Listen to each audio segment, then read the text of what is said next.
दक्ष police news, पहिले खाकी मग बाकी. सर्वांना नमस्कार. माननीय पोलीस महासंचालक महाराष्ट्र राज्य यांनी अशोक खरात आरोपी असलेल्या गुन्हा रजिस्टर नंबर 73/2026 या गुन्ह्याचा तपास SITच्या मार्फतीने करण्याबाबत आदेशित केलं होतं. त्यानुसार दिनांक 20 मार्च 2026 या तारखेपासून तो गुन्हा आणि त्याशिवायचे 10 गुन्हे असे एकूण 11 गुन्हे SITकडे तपासाला आहे. सदर विशेष तपास पथकामध्ये तपास अधिकारी म्हणून 2 पोलीस उपअधीक्षक आहेत, जे माझ्यासोबत उपस्थित आहेत. त्याच पद्धतीने सहाय्यक तपास अधिकारी म्हणून 3 पोलीस निरीक्षक, 3 सहाय्यक पोलीस निरीक्षक, 10 पोलीस उपनिरीक्षक आणि 6 पोलीस अंमलदार असं एकूण 24 लोकांचं आपलं तपास पथक आहे. त्यापैकी काही लोक उपस्थित आहेत, काही लोक उपस्थित नाही. अशोक खरात याच्या विरुद्ध नाशिक आणि नगर जिल्हा या दोन्हीमध्ये मिळून एकूण 12 गुन्हे दाखल झालेले आहेत, ज्यामध्ये अशोक खरात आरोपी आहे. या 12 गुन्ह्यांपैकी 9 गुन्ह्यांचा तपास हा SIT करत आहे, 2 गुन्ह्यांचा तपास अहिल्यानगर पोलीस करत आहेत आणि एका गुन्ह्याचा तपास नाशिक शहर पोलीस करत आहेत.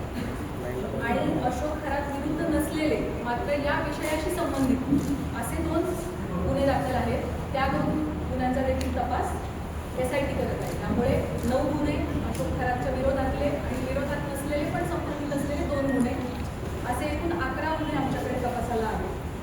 गुन्ह्यातील आरोपी विरुद्ध दाखल केलेल्या गुन्ह्यांपैकी आमच्याकडे असलेल्या गुन्ह्यांपैकी 8 गुन्हे हे महिला लैंगिक अत्याचाराचे गुन्हे आहेत आणि उर्वरित 3 गुन्हे हे फसवणूक आणि त्याच्यासोबतच अंधश्रद्धा विरोधी कायदा, विरोधी कायदा, सावकारी अधिनियम 2014 आणि इकॉनॉमिक ऑफेन्सेसची इतर रिलिव्हंट कलमं याप्रमाणे दाखल आहेत. महिला लैंगिक अत्याचाराचे सर्वच्या सर्व 8 गुन्हे आणि फसवणुकीचा 1 गुन्हा असे 9 गुन्हे SITकडे तपासाला आहे. आजपर्यंतच्या तपासादरम्यान 30 पेक्षा अधिक साक्षीदारांकडे आपण विचारपूस केलेली आहे.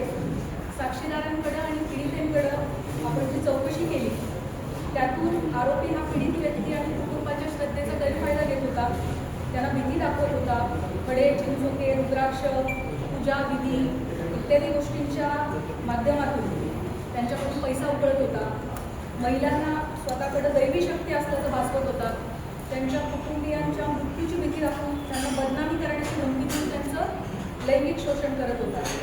त्याच पद्धतीने ईशानेश्वर मंदिराच्या परिसरात अंधारामध्ये हातच्या लातीने स्वतःकडे दैवी शक्ती असल्याचं भासवून समाजामध्ये सातत्यानं अंधश्रद्धा पसरवण्याचं कामही करत होता असं आपल्याला निष्पन्न होतं. महिला अत्याचाराच्या संदर्भाने दाखल 8ही गुन्ह्यांमध्ये पीडिता आणि त्यांचे कुटुंबीय हे अतिशय धाडसाने समोर आलेले आहेत आणि त्यांनी फिर्याद दाखल केली आहे. त्याच्यामुळेच आपण आरोपीवरती कायदेशीर कारवाई करू शकत आहोत. आपल्या सगळ्यांच्या माध्यमातून मी आवाहन करू इच्छिते की या महिलांनी लोक काय म्हणतील या भीतीनं अन्याय सहन केलेला आहे आणि आता अतिशय धाडसाने कुटुंबाला विश्वासात घेऊन त्यांनी गुन्हे दाखल केलेले आहेत. त्यामुळे त्यांची ओळख उघड न करणे, सोशल मीडियावरती त्यांचे व्हिडिओज न पसरवणे, आपल्या मोबाईल्समध्ये असे व्हिडिओ न बाळगणे हे आपल्या सगळ्यांचं नैतिक कर्तव्य तर आहेच, पण त्याचबरोबर माननीय सर्वोच्च आणि उच्च न्यायालयाचे देखील तसे कठोर निर्देश आहेत.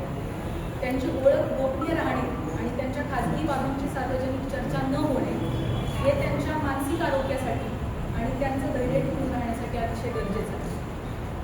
आणि म्हणूनच न्यायसंस्थेनं वारंवार absolute ban on identity disclosure अशी भूमिका ठेवलेली आहे. अशा केसेसमध्ये पोलिसांच्या पत्रकार परिषदा बाबतीत देखील मर्यादा निश्चित करण्यात आलेल्या आहेत. पीडितेच्या गोपनीयतेचा भंग ज्या समाज माध्यमातून झाला आहे अशा प्लॅटफॉर्मवरून ही माहिती हटवण्याबाबत न्यायालयाचे निर्देश आहेत. पीडिता किंवा कुटुंबियांच्या मुलाखती घेण्यास बंदी आहे. अंतिम निकाल येण्यापूर्वीच आरोपीच्या प्रतिष्ठेला हानी पोहोचवणारे आणि माध्यमांद्वारे चालवणारा खटला, ज्याला आपण मीडिया ट्रायल असं म्हणतो, अशी परिस्थिती निर्माण करणारे किंवा केवळ तर्कवितर्काच्या आधारित वार्तांकन टाळावे असे निर्देश देखील माननीय उच्च आणि सर्वोच्च न्यायालयांनी प्रसारमाध्यमांना दिले.